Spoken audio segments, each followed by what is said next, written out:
आइए सवाल क्या कह रहा है, इस सवाल को हम लोग पहले पढ़ते हैं। ठीक है, सवाल कह रहा है कि यदि किसी भिन्न के अंश और हर दोनों में अगर 2 जोड़ दिया जाए तो वह संख्या 9/11 हो जाती है। यदि अंश और दोनों में अगर 3 जोड़ दिया जाए तो वह संख्या 5/6 हो जाती है। तो वह भिन्न हमको निकालना है कि वह भिन्न कौन सा है। ठीक है, आप जानते हैं ऊपर वाले को अंश, बट्टा के ऊपर वाले को अंश कहा जाता है और बट्टा के नीचे वाले को हर कहा जाता है। तो पहले मान लेते हैं, माना कि अंश x है तथा हर y है, अतः भिन्न होगा, अतः भिन्न बराबर हो जाएगा x/y, यानी अंश बटा हर होता है ना। ठीक है, अब प्रथम शर्त से देखिए क्वेश्चन कह रहा है, प्रथम शर्त से चलिए, क्वेश्चन कह रहा है कि अंश हर दोनों में 2 जोड़ दिया जाता है। ये हुआ अंश और ये हुआ हर, इसमें भी 2 जोड़ रहे हैं और इसमें भी 2 जोड़ रहे हैं। जोड़ने के बाद ही कितना हो जा रहा है, 9/11। पहले ही कह रहा है, आप जानते हैं इसमें तिरछा तिरछी से गुना होता है, तो गुना कीजिए, इसको गुना कीजिएगा तो 11x + 11 दूना 22 बराबर इसमें गुना 9y और प्लस 9 दूना 18। ये प्लस इधर जाएगा माइनस हो जाएगा, तो 11x - 9y बराबर ये हो जाएगा 18। प्लस है तो इधर जाएगा तो -22 आ जाएगा, यानी 11x - 9y बराबर हो गया -4। इस समीकरण आप यहाँ से 1 मान लेंगे। ठीक है, फिर इसी तरह हम लोग द्वितीय शर्त से चलेंगे कि द्वितीय शर्त में कह क्या रहा है। तो द्वितीय शर्त में क्वेश्चन कह रहा है कि अंश और हर में 3 जोड़ना है। मान के चलिए यही है अंश और ये हर, कह रहा है कि इसमें भी 3 जोड़ दीजिए और इसमें भी 3 जोड़ दीजिए। जोड़ने के बाद आपको मिलेगा कितना जी, 5/6। यही क्वेश्चन आपका कह रहा है। तो आप पढ़े इसमें तिरछा तिरछी गुना करके लिखा जाता है। तो 6 से इसमें गुना होता है 6x, और 6 में 3 से होगा तो 6 × 3 = 18, फिर 5 में होगा तो 5y और 5 × 3 = 15। प्लस है इधर जाएगा माइनस, तो 6x - 5y, ये प्लस है इधर जाएगा तो माइनस होगा, तो 15 - 18, यानी 6x - 5y बराबर यहाँ पे एक समीकरण बन गया है -3। ये 2 समीकरण आपके पास आ गए। इस 2 समीकरण की मदद से आप क्वेश्चन को सॉल्व कर लीजिएगा। तो समीकरण 2 से हम चलते हैं, चूंकि हमको प्रतिस्थापन विधि से इसको बनाना है, तो पहले 2 को ही सॉर्ट करते हैं। 2 से चलते हैं, तो 6x - 5y बराबर है -3। 6x बराबर है माइनस है, इधर जाएगा तो प्लस, तो यानी -3 + 5y। ठीक है, तो x बराबर हो गया कि नहीं, x बराबर आपका हो जाएगा -3 + 5y बट्टा में 6, यही ना हुआ।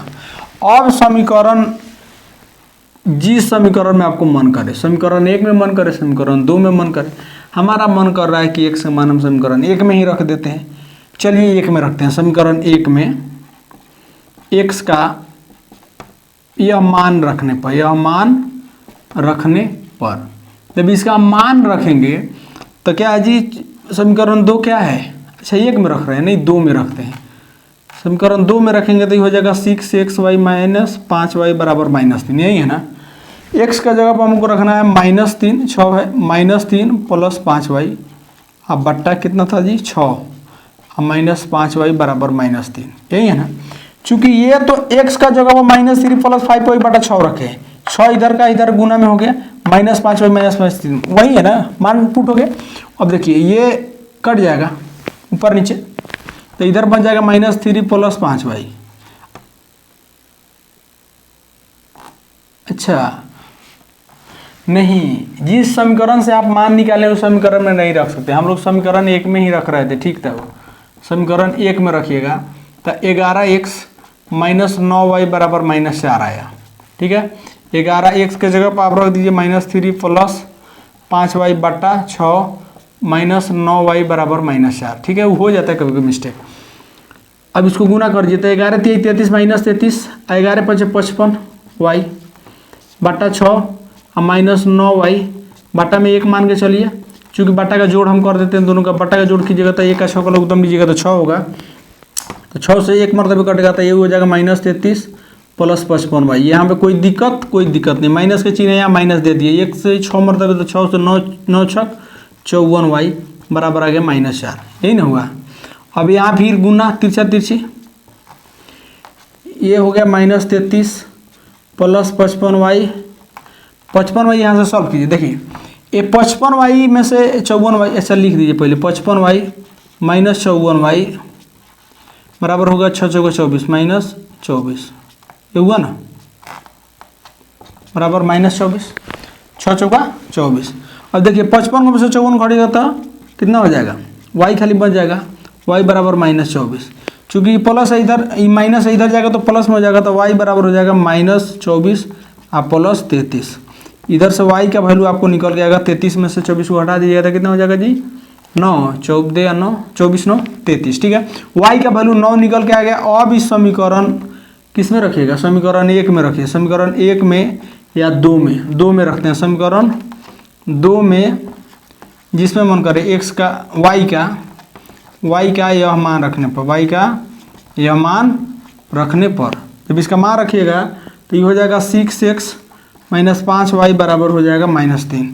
y का वैल्यू 9 आया है तो 6x माइनस 5 गुना 9 बराबर -3, 6x बराबर हो जाएगा 9 पचे 45 बराबर -3, यहाँ दिखेगा नहीं, आगे ऊपर आई, तो 6x माइनस 45 बराबर था -3, ये प्लस इधर जाएगा तो माइनस हो जाएगा, तो 6x बराबर हो जाएगा -3 प्लस 45, तो 6x बराबर होगा 45 में 3 घटा दो कितना हुई 42।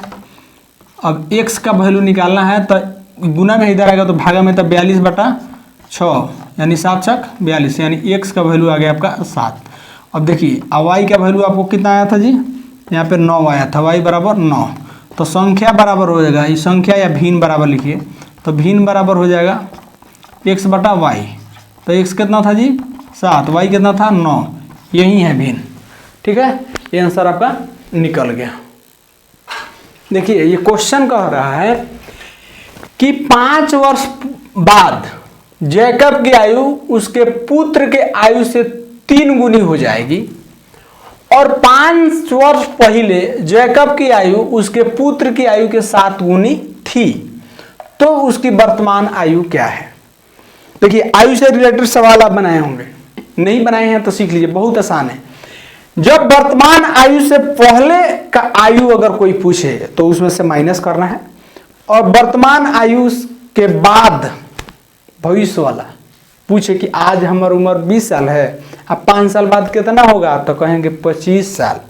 लेकिन कहेगा वर्तमान में आज की उम्र हमारे 20 साल है, अब 5 साल पहले का होगा, जैसे पहले कहे तो 5 साल घटा दीजिए, पहले 15 ही ना होगा जी, वही सवाल है, इसमें कुछ है नहीं। आइए पहले मान लेते हैं जैकब और उसके पुत्र की आयु। माना कि जैकब की आयु, माना कि जैकब की आयु क्या है 100 वर्ष है। जैकब की वर्तमान आयु कहिए, वर्तमान आयु मतलब अभी का जो आयु है, वर्तमान आयु 100 वर्ष है, तथा पुत्र के आयु आपका y वर्ष है, ठीक है जी, y वर्ष है। अब प्रथम शर्त से कहिए, क्वेश्चन कौन सी रहा है, क्वेश्चन की तरफ चलिए। क्वेश्चन कह रहा है कि 5 वर्ष बाद, तो जैकब की आयु अभी 1 है, तो 5 वर्ष बाद जैकब की आयु क्या होगा, 5 वर्ष बाद, 5 वर्ष बाद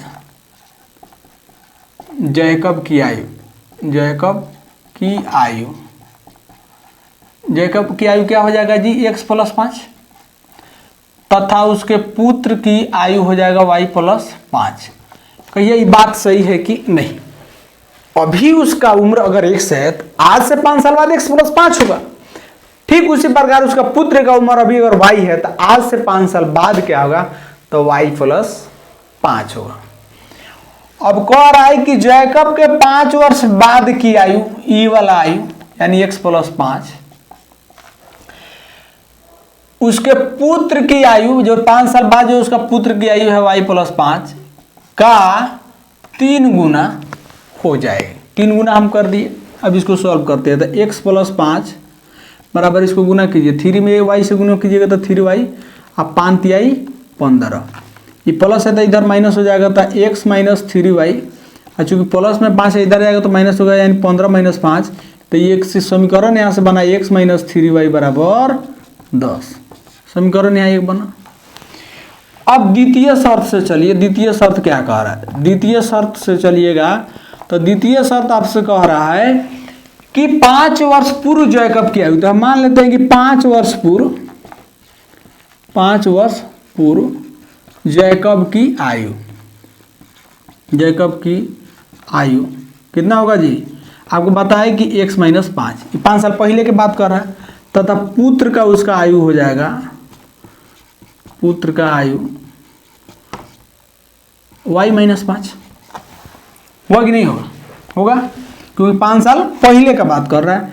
तो x माइनस 5 जो 5 साल पहले का है और y माइनस 5 जो पहले का है, कह रहा है कि जैकब की जो आयु है 5 साल पहले की, उसके पुत्र की आयु का 7 गुना था, 7 गुना के बराबर था, 7 गुना के बराबर हम कर दिए। अब इसको सॉल्व करेंगे तो x माइनस 5 बराबर हो जाएगा 7 में y से कीजिएगा तो 7y या 7 पचे 35, प्लस इधर अब माइनस हो जाएगा तो x माइनस 7y बराबर हो जाएगा माइनस 35, और माइनस इधर आ जाएगा तो प्लस 5 हो जाएगा, यानी x माइनस 7y बराबर हो जाएगा माइनस 30। इस समीकरण आपका हो जाएगा 2। यही दोनों समीकरण को हमको हल कर लेना है। समीकरण 2 से बड़ी आसान है कि समीकरण 1 से हम लोग चले, हम ऐसा देखेंगे जहाँ से हम सॉल्यूशन कम करना पड़े, समीकरण 1 से चलेंगे, क्योंकि हमको प्रतिस्थापन विधि से इसको हल करना है। दूसरा विधि से रहता था खटाक से कब के इसको खत्म कर दिए रहते, तो ये हो जाएगा x माइनस 3y बराबर कितना जी 10, 3y माइनस में इधर भेज दीजिए, x का मान निकल जाएगा, तो x बराबर हो जाएगा 10 प्लस 3y होगा। अभी ये मानवा समीकरण 2 में रख दीजिए, लिखिए कि समीकरण 2 में x का यह मान रखने पर, x का यह मान रखने पर, अब रखने पर, अब देखिए ये जगह बहुत कम पेचीदा है, यहीं पे रख देते हैं जी, आगे रखा जाए, इसी पर रख देते हैं। 2 नंबर समीकरण है x माइनस 7y बराबर माइनस 30, नहीं है ना, x का जब हमको मानना है 10 प्लस 3y बराबर हो गया माइनस 7y माइनस 30, तो इधर हो जाएगा 10 प्लस 3y माइनस 7y बराबर माइनस 30, यही हो रहा है ना। चलिए ये हो रहा है, देखिए तो माइनस 7 में से प्लस 3y माइनस 7y में से प्लस 3y जब घटाइएगा तो ये हो जाएगा 10 माइनस 4y बराबर हो जाएगा माइनस 30। देखिए प्लस इधर आएगा तो माइनस में हो जाएगा, तो माइनस 4y बराबर हो गया माइनस 30 प्लस 10, तो 30 में से 10 घटेगा तो माइनस 20, तो माइनस 4y बराबर हो जाएगा माइनस 20, तो माइनस माइनस कट जाएगा, तो y बराबर हो जाएगा 20/4, कटाइएगा तो 5 हो जाएगा। y का मान यहाँ से निकल गया। अभी y का मान समीकरण 1 में हम रख देते हैं, तो समीकरण 1 में y का यह मान रखने पर, y का यह मान रखने पर, y का मान जब आप इसमें रखिएगा तो यहाँ पे x का मान निकल जाएगा। तो समीकरण पहला है x माइनस 3y बराबर 10, यही है जी, x का मान हमको y के मान 5 आ गया, तो x माइनस 3 गुने 5 रख दिए 10, 5 15, तो x माइनस हो गया 5 15 बराबर 10, ये माइनस से इधर जाएगा तो प्लस हो जाएगा, तो x बराबर हो जाएगा 10 और प्लस 15, तो x का वैल्यू कितना आ गया 10 और 15 जोड़िएगा तो 25, यानी x का y का मान तो हमको निकल गया। अब x क्या माने थे, y क्या माने थे, तो वर्तमान आयु वो सब पूछ रहे हैं ना, तो जैकब की वर्तमान आयु हम x माने थे ना, तो ई जो निकला है वो जैकब की आयु है। तो जैकब की आयु क्या हो गई, जैकब की आयु हो गई आपकी, जैकब की आयु हो गई 25 वर्ष, ठीक है। वर्तमान आयु जैकब की वर्तमान आयु आपका निकल गया है 25 वर्ष, और पुत्र का जो वर्तमान आयु निकल के आया आपका, वर्तमान आयु जिसको हम क्या माने थे, y माने थे, y का मान कितना आया था जी 5, यानी 5 वर्ष। क्वेश्चन बहुत आसान है, क्वेश्चन में थोड़ा भी जान नहीं है, ठीक है।